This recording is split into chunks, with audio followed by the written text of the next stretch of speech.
네, 반갑습니다. 저는 방금 소개받은 대로 한국 NFT 콘텐츠 협회 미디어 분과위원장을 맡고 있는 배운철입니다. 제가 발표할 주제는 NFT 창작자 경제 시대를 준비하자 이런 내용입니다. 제가 이제 앞서도 이제 NFT 강의를 했고 지금도 이제 NFT 강의를 할 건데, 자, NFT는 돈이 되는 기술이기 때문에 관심을 가지는 것이 될 수도 있겠죠, 이유가. 그렇지만 제가 여러분들에게 말씀드리고 싶은 부분들은 NFT는 세상을 바꾸는 기술이면서 새로운 비즈니스의 기회를 제공하는 기술이다. 그리고 우리는 NFT를 통해서 새로운 경제 생태계를 구축해 나갈 수 있다. 그리고 NFT는 NFT 창작자에게 경제적 자유를 또는 경제적 독립을 보장해 줄 수 있는 기회를 만들어가고 그 길을 만들어가고 있다. 그런 측면에서 매우 중요하다라고 말씀드리고, 특히 이제 학생 신분으로 계신 여러분들이 이 NFT를 조금 더 호흡을 길게 보고 단기적인 어떤 투자 수단으로 본다기보다는 NFT가 어떻게 세상을 바꿔 나갈 것인가, 이런 부분들에 관심을 좀 가져주시면 좋겠습니다. 제가 부제로는 크리에이터를 위한 세상, 이것은 뭐냐면 규칙이 정해져 있고 반복적인 일은 인공지능과 로봇이 사람의 노동력을 다 대체하는 세상으로 가고 있습니다. 그러면 사람은 무엇을 해야 될 것인가? 일의 미래는 어떻게 될 것인가?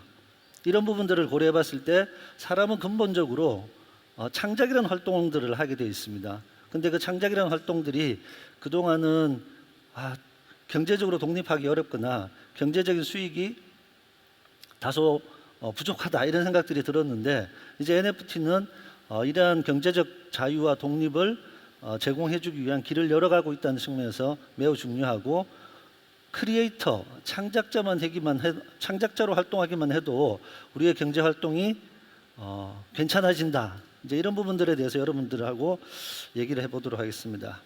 NFT가 주목을 받는 배경을 조금 알아볼 필요가 있겠습니다. 암호화폐 시장으로 따지면 비트코인 기준으로는 13년이 지났습니다. 그러니까 비트코인이 블록체인을 구현하는 기술로 등장을 하고 지금까지 13년이라는 시간이 지나면서 비트코인은 투자 수단으로 계속 발전해 왔고, 그 위에 이더리움이 등장하고 그 위에 많은 여러 가지 메인넷들이 등장하고, 암호화폐를 가지고 있는 사람들이 또 디파이라는 서비스를 만들어내면서 투자를 하도록 했죠. 근데 이 과정 속에서 이 암호화폐에 대해서 지금도 부정적으로 보고 있는 분들이 계시겠지만, 전통금융시장에서는 조금씩 이제 암호화폐를 경제 시스템 쪽으로 받아들이고 있는 중입니다. 대표적으로 이제 코인베이스라고 하는 회사가 미국에 이제 상장이 되어 있는 형태이죠. 그리고 그동안 우리가 최근 2년 동안 코로나 팬데믹으로 인해서 비대면, 온라인, 언택 이런 형태의 우리 산업 환경들이 되면서 크게 디지털 전환이 되어 왔었죠.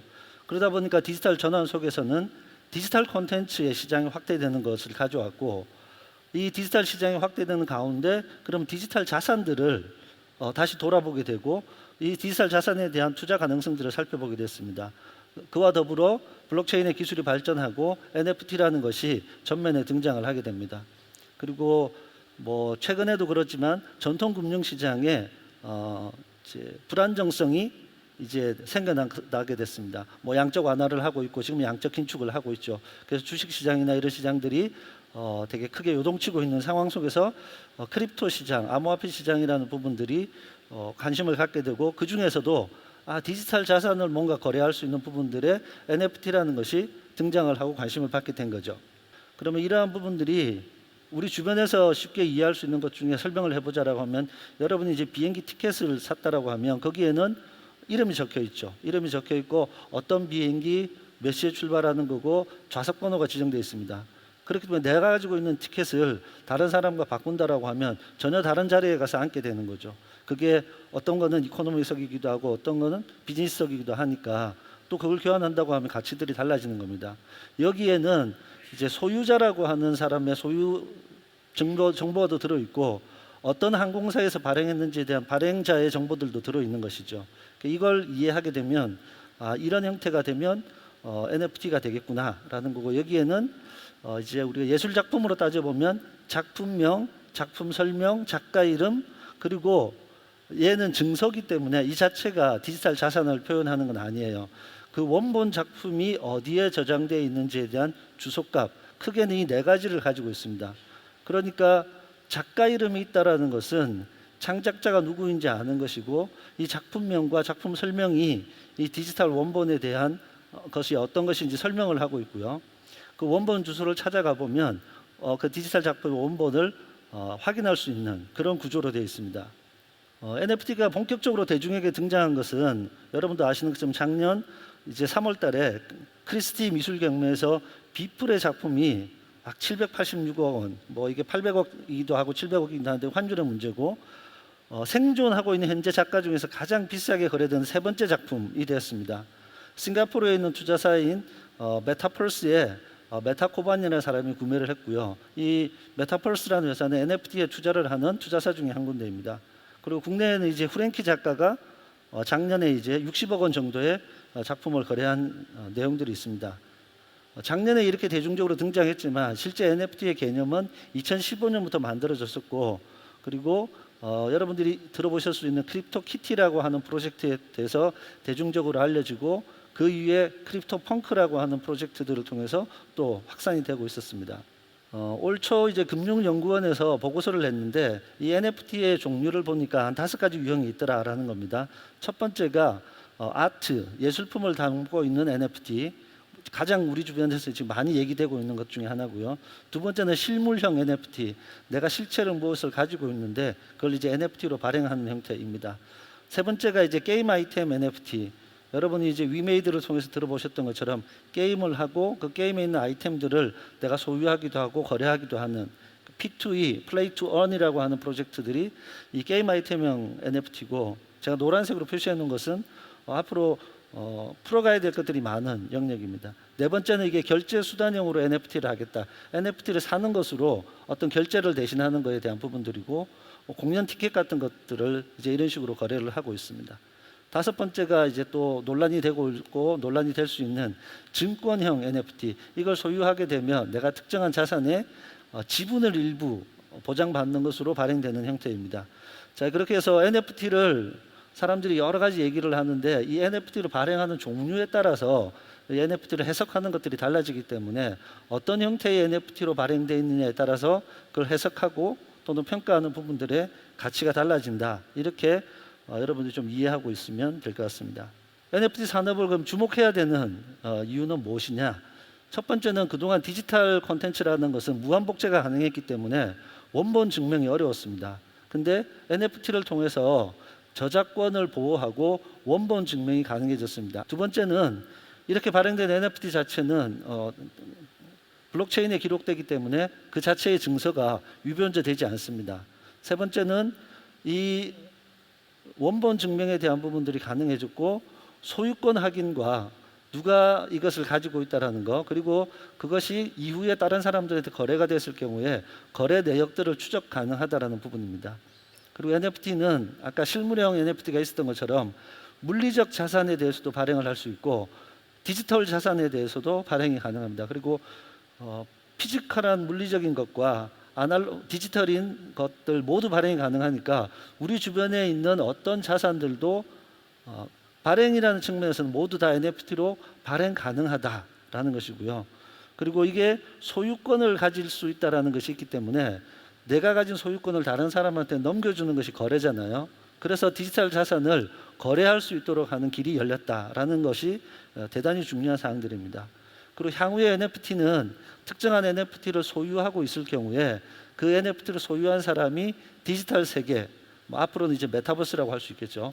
메타버스라는 공간으로 입장하는 입장권과 같은 역할을 하게 될 것으로 예상하고 있습니다. 그래서 그 NFT는 어떤 가치를 가지고 있느냐, 뭐 이런 얘기들을 많이 합니다. 주변에서 뭐 특정한 NFT에 대해서. 그럼 NFT를 바라볼 때 우리는 어떤 기준을 가지고 바라볼 것이냐에서 네 가지를 볼 수 있는데, 얼마나 희소하냐에 대한 희소성, 그리고 그것이 의미하는 바가 어떠냐의 상징성, 그리고 그것을 소유하고 싶은 사람이 얼마나 많느냐에 대한 소유 욕망, 그리고 근본적으로 블록체인이라는 기술을 쓰기 때문에 가지고 있는 불변성이라는 네 가지 장점들입니다. 우리는 희소하다라고 하면 관심이 생기죠. 야, 이거 우리나라에 하나밖에 없어.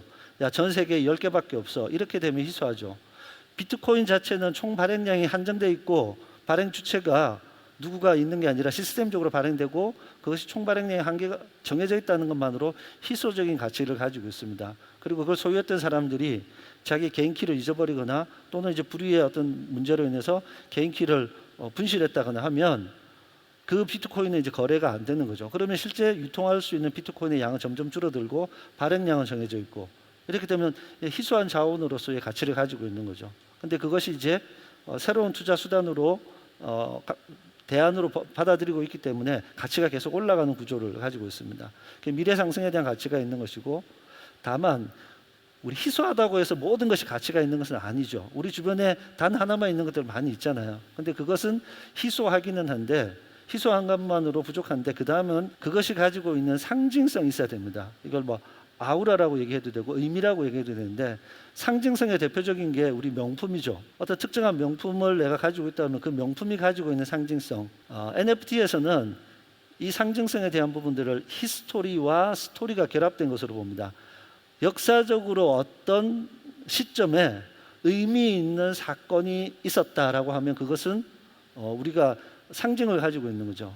세 번째는 희소하기도 하고 역사적으로 어떤 스토리를 가지고 있긴 한데 그것이 누군가가 그 의미를 소유하고 싶다라고 하는 것들이 있어야 된다는 겁니다. 소유 욕망이라는 거죠. 그래서 이것을 소유했을 때 가치가 있어라고 하는 소유 가치를 증명해야 되는 부분입니다. 그것은 특정한 구매자의 소유 욕망을 만족시키게 됩니다. 그리고 이 소유 욕망은 구매할 당시에만 소유 욕망이 생기는 것이 아니라 지속적으로 소유 욕망이 유지되고 있어야 된다라는 전제 조건을 가지고 있습니다. 그리고 이게 집단적인 소유 욕망을 가지고 있을 때 커뮤니티를 구성하게 되고, 이러한 커뮤니티는 특히 엔터테인먼트 영역에서는 팬덤이라는 것의 문화를 이미 오프라인에서 가지고 있었고, 이 팬덤이 만들어내는 산업이라는 팬더스트리라는 컨셉으로 확장될 수 있습니다. 이것들이 연결성을 가지고 있어야 된다는 부분들입니다. 그리고 네 번째는 블록체인이 가지고 있는 불변성이라는 것이 주는 매력이 있는 것이죠. 창작자의 저작권을 내가 창작 활동을 하고 NFT를 발행하고 나면 그것이 블록체인에 기록되기 때문에 이 작품이 나의 작품이라는 것이 거의 증명되는 겁니다. 그리고 그것에 대한 위변조를 할 수 없는 거죠. 그리고 이것을 내가 누군가한테 거래를 했다라고 하면 나한테서 내가 창작자이지만 소유에 대한 부분들이 A, B, C를 거쳐서 가게 돼서 최종적으로 누가 가지고 있는지를 알게 됩니다. 그리고 원본 작품은 아직은 이제 많은 경우에 중앙화된 형태로 저장되는 경우가 많긴 한데 기술적으로는 분산 저장 기술을 이용해서 여러분이 많이 들어보셨던 P2P라고 하는 방식의 분산 저장 기술로 저장해 놓으면 원본 자체도 위변조하기가 어려운 상태가 됩니다. 다만 이제 처음에 NFT를 발행할 때 그 사람이 저작권을 가지고 있는 사람이냐 라는 문제가 생기는 거죠. 저작권이 없는 사람이 NFT를 발행하게 되면 이제 문제가 생기는 겁니다. 이거 이제 블록체인에서 가지고 있는 기본적인 오프라인에 있는 자산을 온라인 블록체인으로 온체인으로 가져올 경우 생기는 이제 오라클 프로블럼이라고 하는 전통적인 블록체인의 어떤 이슈들인데, 이걸 위해서는 약간의 인증이라는 서비스들이 좀 필요하기도 합니다. 자, 그러면 희소성, 상징성, 소유욕망, 불변성이라는 이 네 가지가 어떤 가치를 만들어내는지 살펴볼 텐데, 이 NFT를 그럼 소유하고 있을 때 사람들은 어떤 가치를 가지느냐? 내가 그것을 소유하고 싶다는 것 자체. 여러분들 중에 이제 주변에 살펴보면 나는 가치가 있다고 생각하지 않는데 뭐 이렇게 덕후 기질이 있는 사람들이 특정한 아이템들을 막 수집하는 경우 있잖아요. 그럼 그 사람이 가지고 있는 소유 욕망 자체가 있는 거죠. 그래서 NFT는 누가 가지고 있다 그러면 저걸 가지고 싶다는 소유 욕망 그 자체로 가질 수 있는 겁니다. 두 번째, 가장 많은 경우가 내가 이걸 가지고 있다가 지금은 예를 들면 뭐 5만 원에 샀는데 이게 나중에는 50만 원 정도의 가치로 바뀔 것 같아.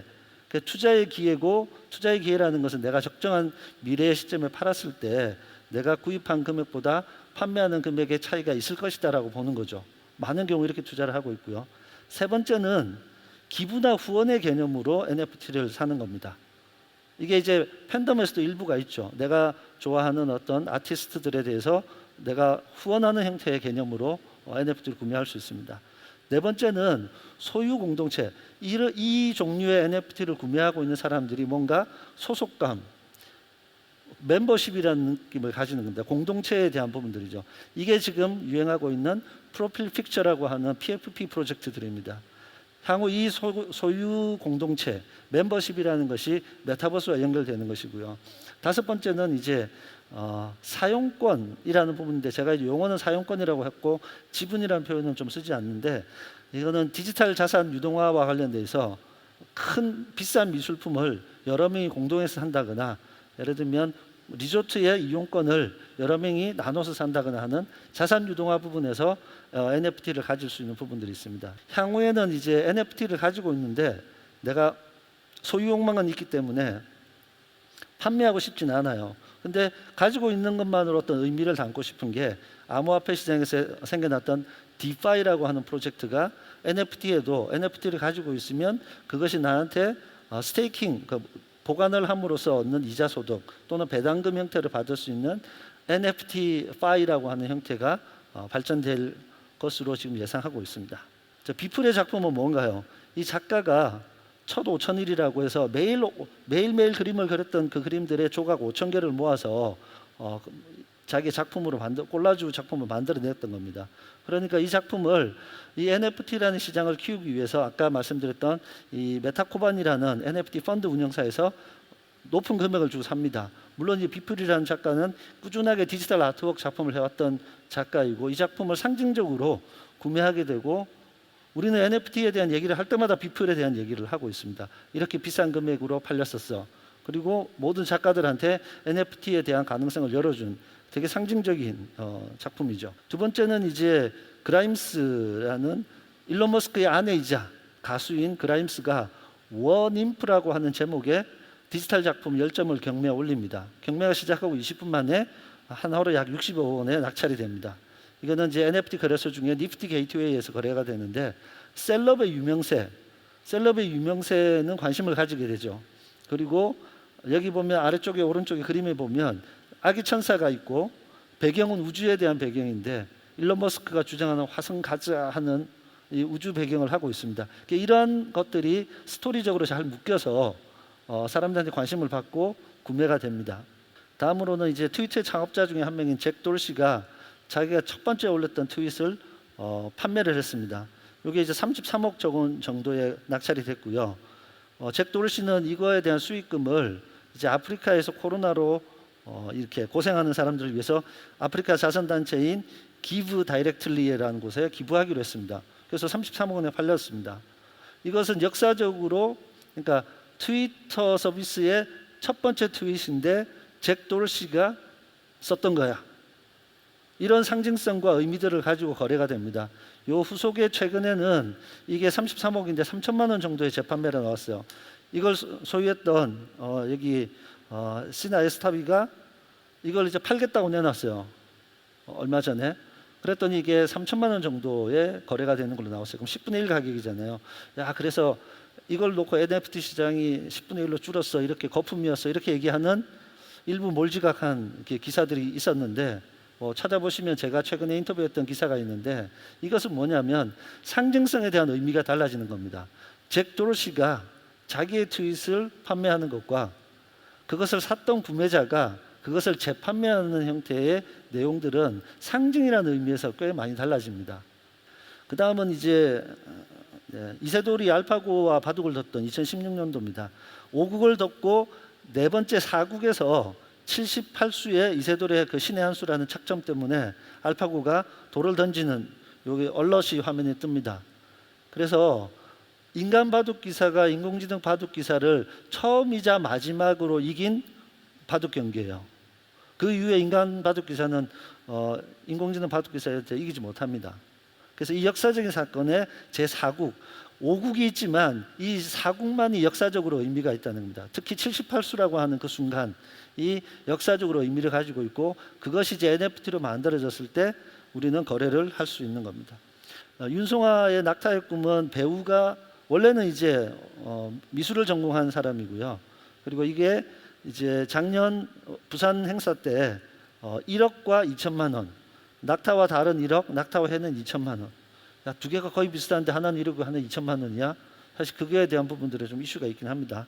대신 이제 이 작품은 SBS 드라마에 방영이 되면서 뒤에 배경으로 걸려 있었던 작품입니다. 그래서 이거 화가, 배우 겸 화가, 미술을 전공했던 배우인데, 이게 2013년도에는 윤성아 작가가 프랑스 루브르 박물관에 그 루브르 아트 쇼핑의 한국 최연소 작가로 전시를 했다는 히스토리를 가지고 있고, SBS 드라마의 배경에 걸려 있었다는 또 히스토리를 가지고 있으면서 작년에 이제 한국 NFT 시장에 등장을 해서 이거 배우가 만들었고 이런 배경을 가지고 있네라고 하면서 거래가 됐던 내용입니다. 최근에는 이제 대기업들이 이제 카드사 뭐 이렇게 쇼핑 서비스를 하고 있는 리테일 회사들이 NFT와 콜라보를 하는 경우가 많은데, 사례를 한 가지만 들어볼게요. CU에서 NFT 이벤트를 3월달에 했습니다. 여기에는 NFT 작가인 레이레이라는 작가를 했고요. 레이레이 작가는 마이너한 능력을 가진 히어로 컨셉으로 합니다. NFT 3종을 314개를 발행하는데 3월 14일 발렌타인데이 때 이게 발행을 하는 겁니다. 그래서 314개, 3월 14일이라는 걸로 개수를 맞춘 거죠. 그리고 3가지 종류를 했고, 이 3가지 종류의 상품을 구매를 하면 하루에 한 번 응모할 수 있도록 되어 있습니다. 그리고 4월 중에 발표를 했던 거고요. 그리고 PFP 프로젝트, 프로필 픽처라고 하는 프로젝트가 유명한데, 사이버 콩즈라는 프로젝트가 대표적인 케이스고요. 여기는 이런 유인원, 고릴라 모양의 유인원이 만들어졌는데 커뮤니티가 중심이 돼서 발전했고요. 이렇게 만들었더니 우리가 메타버스 공간에서도 이 사이버 콩즈 이용할 수 있게 좀 해줘. 그래서 사이버 콩즈 VX라고 하는 메타버스 버전, 샌드박스 버전을 만들어서 공급을 하고, 여기에는 콩즈 시티, 콩즈 아일랜드라는 것을 만들어서 메타버스에서 활동하도록 만들어줍니다. 한국에서는 메타콩즈라는 프로젝트가 등장해서 1만 개 발행되고 대단히 큰 성공을 거두었습니다. 자체 스토리도 가지고 있고 로드맵도 있고 1세대 화이트해크였던 이두희 씨가 대표로 있는 그런 프로젝트였습니다. 그래서 여기는 재미있는 게 일요일에는 150 클레이로 발행을 하고 그 다음날 월요일에는 170 클레이로 발행하는 발행 전략을 나눴어요. 그럼 여러분 일요일 날 150 클레이고 월요일 날 170 클레이면 무슨 요일 날 살까요? 관심 있으면 당연히 일요일 날 사겠죠. 왜냐하면 하루만 지나도 20 클레이라는 가치가 올라가니까. 그래서 재밌는 게 이렇게 연이어서 발행하는 프로젝트들이 그 위에 등장을 합니다. 이 NFT 산업을 성장하기 위해서는 여러 가지가 있는데, 투자 가치를 발굴하고 NFT 생태계를 성장시키고 그것을 메타버스 공간까지 확장을 시키고, 제도적으로는 NFT 투자자를 위한 보호, 기술 발전을 위한 제도적 보완들이 있어야 되는 거고, 결국 어떤 스토리를 가지고 있는 프로젝트가 등장하느냐가 가장 큰 이슈가 됩니다. 초반에는 결국 스타 NFT가 등장을 해서 이 시장을 끌어갈 것이라고 보고, 여러분 중에서도 NFT 프로젝트에 인플루언스 또는 스타가 나올 수도 있다는 겁니다. 그래서 NFT를 가지고 있다가 팔면 수익이 생겨, 여기보다 훨씬 큰 세상이 있다는 얘기를 말씀드리고 싶은 거고요. 재미있는 것은 한국이 유튜브 수익 창출 채널을 가지고 있는 1인당 인구수 대비 가장 많은 채널을 가지고 있어요. 그러니까 인구 529명당 1명이 유튜브 수익 창출 채널을 가지고 있다는 겁니다. 중간에 보시면 미국은 666명당 1개의 수익 채널, 인도는 3633명당 1개의 채널을 가지고 있으니까 한국에 있는 유튜버들, 수익 창출하는 유튜버들, 진심인 유튜버들이 되게 많은 거죠. 이만큼 이제 창작에 대한 부분들을 우리나라에서는 적극적으로 해나가고 있는 거고, 이제 NFT는 메타버스에 무엇인가가 구현될 때 다 디지털로 구현될 거잖아요. 공간이든 아니면 캐릭터든 그게 스킨이든 특정한 아이템이든 이런 모든 것들이 디지털 저작권을 보호받는다. 그리고 그것을 거래하면서 소유권을 증명한다. 그걸 어떤 걸로 할 것이냐? NFT로 한다는 겁니다. 그렇게 하고 아까 보셨던 여러 가지 프로젝트 중에서 NFT 이것을 가지고 있으면 특정한 메타버스 공간의 서비스를 이용하기 위한 입장권이나 이용권의 형태로 발전될 것이고, 최근 이제 우리가 2년 동안 코로나 때문에 많은 엔터테인먼트 공연들이 랜선 공연이라는 걸 했었잖아요. 근데 에스파는 메타버스 전문 그룹으로 등장한 것처럼 앞으로는 메타버스 공간에서 공연을 할 때 입장권 티켓 같은 형태로 NFT로 미리 발행을 하고 그걸 들고 왔을 때 접근이 가능한 형태로 갈 것으로 보고 있습니다. 그리고 NFT 소유를 하고 있는 커뮤니티를 위해 특별한 메타버스 서비스를 지원하는 것이 활성화될 것이고요. 그래서 NFT와 메타버스를 연계해서 어떤 서비스를 기획하게 되면 글로벌 서비스를 만들어낼 수 있는 기회가 우리에게는 있습니다. 제가 두 가지 정도 서비스만 소개할 건데, 해외에는 로블록스라는 서비스가 있어서 게임을 할 수 있는 소셜 플랫폼이고 메타버스입니다. 그리고 누구나 거기서 게임 프로그래머가 아니어도 레고 조립하듯이 게임을 만들 수 있습니다. 이 로블록스에는 유튜브 스튜디오처럼 로블록스 스튜디오가 있어서 2020년 기준으로는 3,800억 정도를 창작자한테, 게임 개발자한테 지급을 했습니다. 개발자만 800만 명이 전 세계에 있고요. 한국에는 대표적으로 제페토가 있죠. 제페토도 제페토 스튜디오가 있어서 여기서 무엇인가 만들도록 하는데, 아바타 의상 아이템이 하루에 7, 8천 개가 제작되는 수준이고 크리에이터가 70만 명 수준으로 되어 있습니다. 그래서 여기서 활동하는 크리에이터들이 이미 되게 많이 있는 거죠. 제가 여러분들한테 이제 줄 수 있는 이제 마지막 슬라이드는, 자, 블록체인 기반에서 NFT가 등장을 했고, 이 NFT는 메타버스를 향해서 달려가고 있다. 그래서 여러분들이 여러 가지 관심들이 많겠지만 블록체인과 메타버스와 NFT와 메타버스가 결합되어 있는 이 모델들을 조금 새로운 사업 모델로 받아들여서 이게 그냥 투자하고 거래하는 수단이 아니라, 새로운 세상이 다가오고 있구나. 그리고 내가 창작자로서 활동을 했을 경우에 경제적 자유와 독립을 얻을 수 있는 기회가 있구나. 그걸 여러분들이 조금씩 체험해 가시면 좋겠습니다. 제 발표는 여기까지 하겠습니다. 고생하셨습니다.